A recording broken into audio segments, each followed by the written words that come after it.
I thought I knew my family, until one phone call shattered everything. A secret buried for years came crashing into my life, and what I found out. It didn't just change how I saw them. It changed everything about who I am. And when I confronted them, their reaction proved they'd do anything to keep the truth hidden. I always thought family lunches were supposed to be warm, comforting, a safe place where you could relax and laugh without worrying about who was watching you.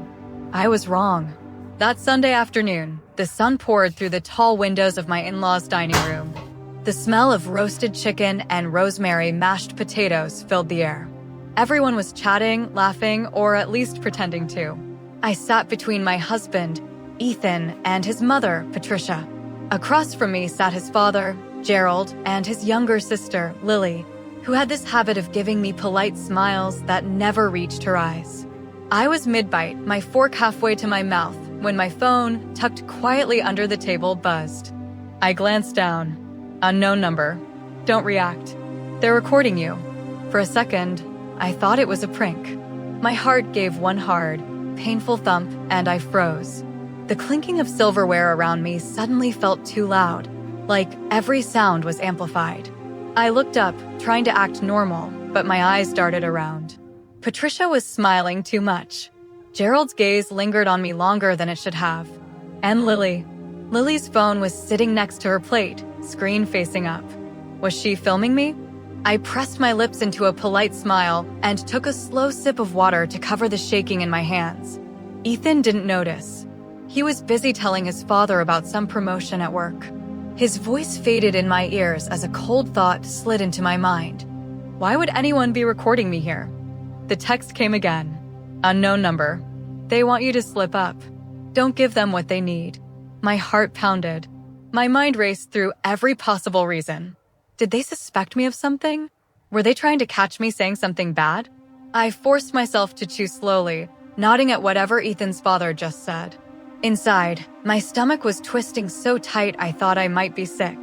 When dessert came, lemon tart with fresh berries, Patricia placed it in front of me and said, almost too sweetly, "So, Julia, how's work been?" "Still, stressful."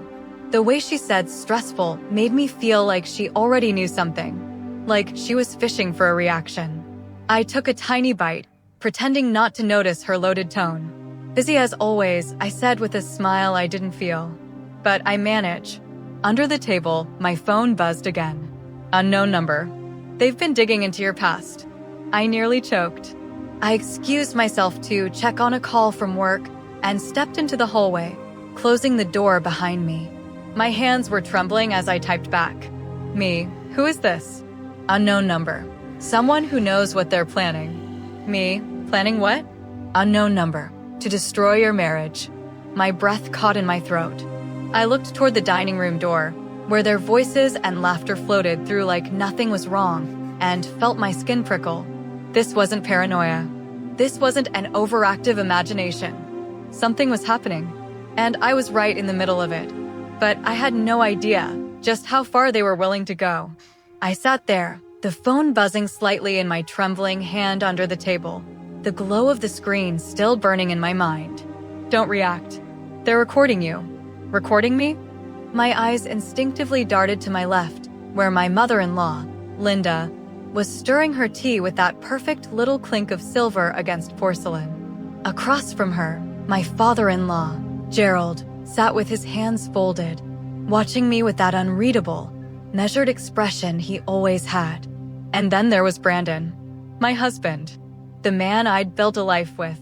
He was smiling too much, almost forced, as he passed me the breadbasket. "Babe, you okay? You look pale," he said casually, but there was something in his eyes. Something sharp. I forced a laugh. "Just didn't sleep much last night." Linda's eyes flickered to Gerald. Gerald didn't even blink. It felt like we weren't having lunch anymore. It felt like we were in some kind of theater. And I was the only one who didn't have the script. The waiter brought our entrees, but my appetite had evaporated. My phone was still resting in my lap, hidden by the white linen napkin. My thumb hovered over the message, and before I could think, I typed back. "Who is this? What's going on?" 3 dots appeared almost instantly. Then, smile. Act normal. Do not let them know you've seen this. I tried. God, I tried. I cut into my salmon, the knife clinking against the plate, and forced my lips to curl upward. But my mind was racing. The them in that message, was it everyone at the table? Just my in-laws? Brandon too? Emily, Linda's voice broke through my spiraling thoughts. You haven't touched your food. Oh yeah, sorry. Just distracted. Her gaze lingered on me a beat too long. And then she smiled, but it didn't reach her eyes. I looked at Brandon. He was busy buttering his bread, but I caught the faintest smirk tugging at the corner of his mouth. That's when my phone buzzed again. They want you to say something incriminating. Don't give it to them. My fork slipped from my fingers, clattering onto the plate. Sorry. I laughed nervously, bending to pick it up, just to buy myself a few seconds. When I came back up, Gerald was leaning forward slightly, elbows on the table. So, Emily, he said, Brandon tells us you've been a little stressed lately. Trouble at work? Money issues? The way he said it, it wasn't concern. It was bait. I could feel it now, this setup. The phone in my lap vibrated again. They'll try to push you. Just agree with harmless things. Keep calm. Harmless things. Right. Except my heart was pounding so hard, I could barely breathe. No, not really, I said lightly, stabbing a piece of broccoli. Work's fine. Bills are fine. I'm fine. Linda's lips tightened. Brandon's smirk grew. And then Linda said, in that perfect, sweet as poison voice, well, you did mention to me last week you were unhappy. In the marriage. It was a lie. A complete fabrication. I stared at her, my pulse thundering in my ears. If I denied it too strongly, I'd look defensive on camera. If I agreed, I'd be giving them exactly what they wanted. The phone buzzed again under my hand. Say, I'm grateful for Brandon. Trust me. So I forced a soft smile, turned to Brandon, and said, I'm grateful for Brandon. The silence that followed was deafening. Linda's smile faltered, just slightly. Gerald's jaw flexed. Brandon's eyes narrowed. They hadn't expected that. And in that split second, I realized something. Whoever was sending me these texts, they were here, in the restaurant, watching everything. And they weren't just warning me. They were playing a game. I wanted to scream at him, to tell him everything, the text, the hidden camera, but one look at his face told me it was useless. He wasn't just angry. He was cold. That's when the sickening realization hit me. Someone had been feeding him lies about me for a while. This wasn't about one afternoon. When we got home, I tried again. Daniel, please. He raised a hand. No, I don't know what game you're playing, but until I figure it out, don't speak to my family without me there. His family, not our family. The words felt like a knife twisting in my chest. That night, while he showered, I went into the guest room, where we kept a few extra boxes. It was also the room where his parents usually stayed when they visited. And tucked behind a stack of board games, just barely visible, was a tiny black lens. Not just a camera. A motion-activated hidden camera. My hands shook as I pulled it free. There was dried adhesive on the back, like it had been mounted somewhere else before. Had they been moving it around? Watching us? I didn't know whether to cry or vomit. When I turned it over, I saw a tiny SD card slot. It was empty. Someone had already removed the recordings. The sound of the shower turning off jolted me back to reality. I shoved the camera into my sweater pocket and walked quickly to the kitchen, pretending to pour a glass of water. Daniel came out, hair damp, towel around his neck. Couldn't sleep, he asked flatly. I just shook my head. Inside, my brain was racing. If they had a camera in here, where else had they put one? And why was I being told not to react, like someone was warning me they were collecting evidence? The next morning, Daniel left early for work. The second he pulled out of the driveway, I locked the front door, closed the blinds, and started searching. Behind the living room clock, inside the bookshelf, even under the couch cushions. And that's when I found it, another camera, hidden inside what looked like a regular phone charger plugged into the wall. I froze. This one did have an SD card inside. My heart was pounding so loud I could hear it in my ears. I grabbed my laptop and plugged the card in, praying it wasn't password protected. When the folder popped open, my stomach dropped. There were dozens of video files, all dated over the last 2 months. Some of them were in our bedroom. I felt like my skin was crawling. Someone had been spying on me in my own home. I clicked one at random. The footage showed me on the phone with my sister, talking about how uncomfortable Daniel's mother made me feel. The angle made me look annoyed, almost sneering, but the audio was crystal clear. If you cut the conversation short, it could easily sound like I was insulting his whole family. And then it clicked. They weren't just watching me. They were editing the footage to make me look bad. Whoever sent me that text, they must know what's going on. I went back to the message and typed, "Who are you? Why are they recording me?" No reply. I sat there, gripping the phone, until finally, 30 minutes later, 3 dots appeared. Typing. Then the message came through. "If you want proof, meet me tonight." Alone. The silence at the table felt heavier than lead. Every clang of silverware on plates made my skin crawl. I could feel their eyes on me, measuring, calculating, like I was a bug under a microscope. And then it happened. My father-in-law leaned back in his chair, his smile so wide it almost split his face. "So, Rachel," he said, dragging out my name like it was a test. "How's that new job of yours going? The one at, what was it again?" It was such an ordinary question. Harmless if you didn't know the truth. But I knew. Oh, I knew. He knew I'd quit 2 months ago. And I'd never told them. I forced a polite smile. "It's going well. Busy." My mother-in-law chimed in, her tone dripping with fake sympathy. "Busy? Oh, sweetie, you must be exhausted. Balancing everything." She gave a little laugh. "I don't know how you do it, especially with all the challenges lately." Challenges. The word hit me like a knife to the ribs. They were baiting me, trying to get me to react, to show something, anything, that could be twisted against me. The phone in my pocket buzzed again. I glanced down, pretending to check the time, and saw the same number. They know about the job. Don't admit anything. Keep playing along. My pulse raced. Whoever this was, they weren't just warning me. They knew exactly what was happening in real time. "Rachel," my father-in-law said suddenly, his voice sharper now. "Why don't you tell us about that incident last month with the police?" My fork clattered onto my plate. I froze. The police? I had no idea what he was talking about.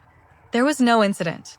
But from the way my husband's parents were staring at me, it was clear this was another trap. I could almost hear the unspoken threat. "One wrong word, and we'll have proof you're unfit. Proof you don't belong here." I swallowed hard, forcing my voice to stay calm. "I think you must be mistaken." My mother-in-law's eyes sparkled. "Oh, am I? Maybe it was just a rumor. You know how small towns are."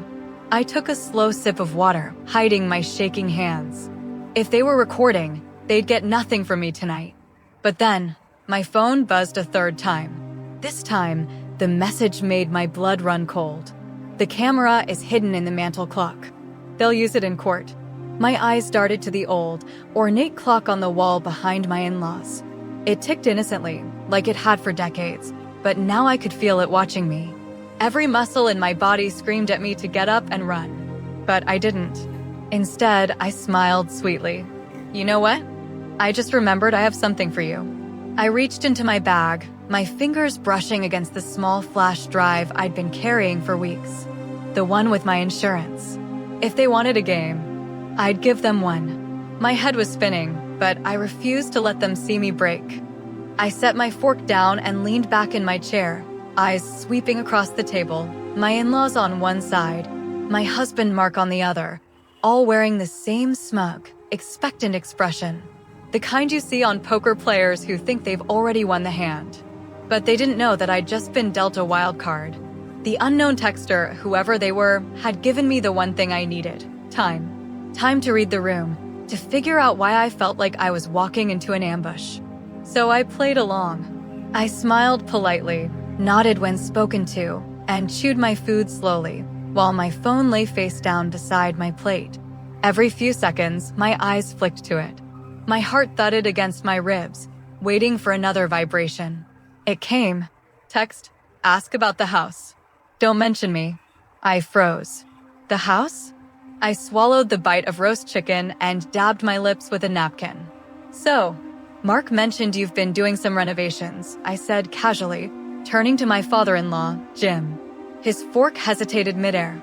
Renovations, he repeated, glancing at his wife. Yes, I continued. On your place. Or was it another property? Mark shot me a look, quick, sharp, almost panicked, and that was when I knew I'd just stepped on a landmine. Jim's tone went flat. We haven't been doing renovations. We've been preparing it. For what? I asked, my voice as light as if I were asking about the weather. That's none of your concern. His wife Susan cut in, her smile too sweet to be real.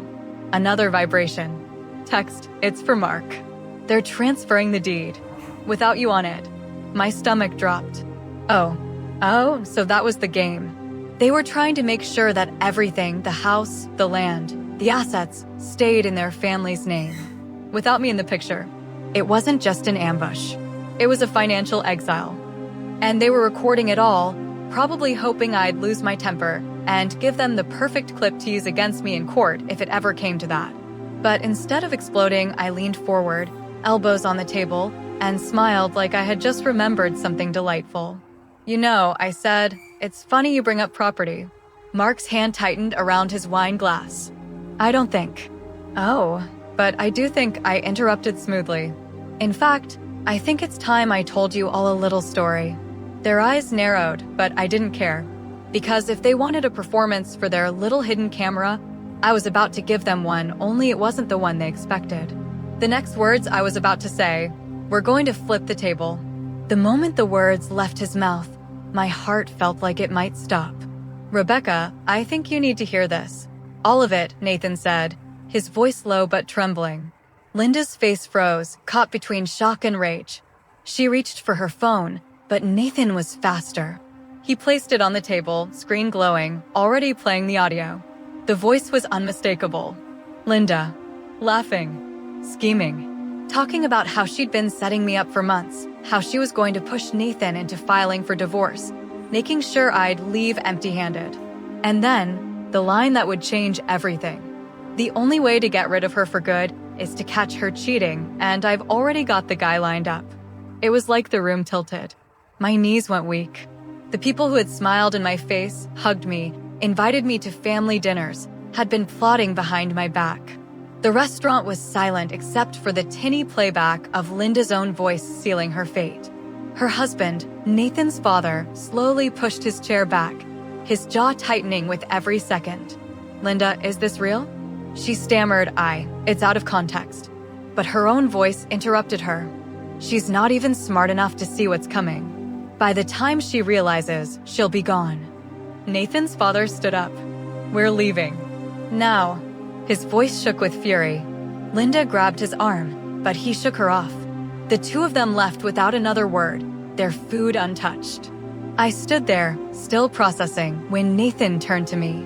His eyes were full of something I hadn't seen in weeks, regret, and maybe love. I should have believed you, he said quietly. I let them turn me against you. I'm sorry. For a moment, I wanted to fall into his arms, to believe that apology could undo what happened. But then I remembered the nights I cried myself to sleep, the way he doubted me so quickly.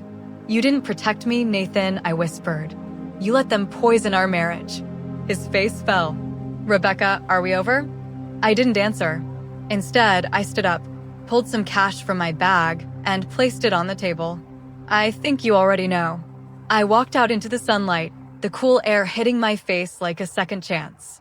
Halfway down the street, my phone buzzed. It was the unknown number again. Unknown. You're free now. Don't waste it. I stopped walking, my chest tightening. My fingers trembled as I typed back. Who are you? A reply came instantly. Let's just say I know what it's like to be on the other side of Linda's games. Take care, Rebecca. The chat ended there. No name, no further messages. I never found out who they were. But in a strange way, I didn't need to. That message was the final push I needed to walk away from all of it. The lies, the manipulation, the constant second-guessing of my own reality. In the months that followed, I moved into my own apartment, filed for divorce, and started rebuilding the pieces of myself I thought I'd lost. And while I'd like to say Linda got what she deserved quickly, it wasn't overnight. But karma doesn't rush. A year later, I heard Nathan's father had filed for separation after uncovering more of her schemes. She'd been left with nothing but her bitterness.